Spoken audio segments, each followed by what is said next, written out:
Vous êtes nombreux à me l'avoir demandé, comment on devient kinésiologue? Alors aujourd'hui, je réponds à cette question et surtout, je vous dis tout ce qu'on ne vous dit pas dans le cadre de cette formation. Déjà, il faut bien choisir sa formation et il faut idéalement prendre un centre qui est agréé au niveau national, ce qui vous assure une certaine qualité dans l'enseignement et dans la formation. Pour être kinésiologue, il faut avoir fait au moins 600 heures de formation. On apprend toutes les bases de la kinésiologie, donc la santé par le toucher, le 3 en 1 pour toute la lecture émotionnelle, l'édukinésiologie pour avoir une autre approche au niveau du corps. Et une fois qu'on a toutes les bases, on peut se spécialiser.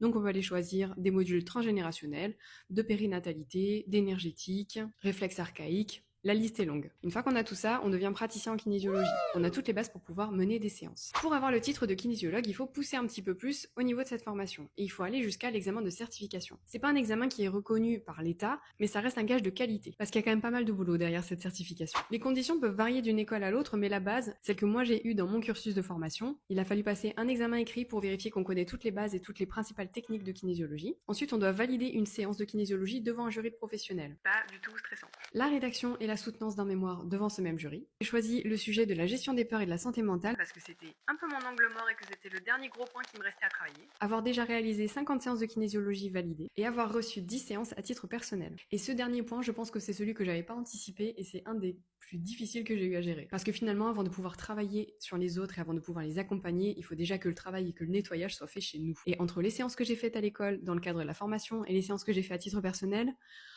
on a bien nettoyé. C'est une formation qui demande beaucoup de temps, beaucoup d'investissement, aussi bien financier que personnel, à ne pas négliger donc quand on est dans un projet de reconversion. Si tu as d'autres questions, n'hésite pas à me les poser en commentaire, je lis tout et je réponds à tout. À bientôt!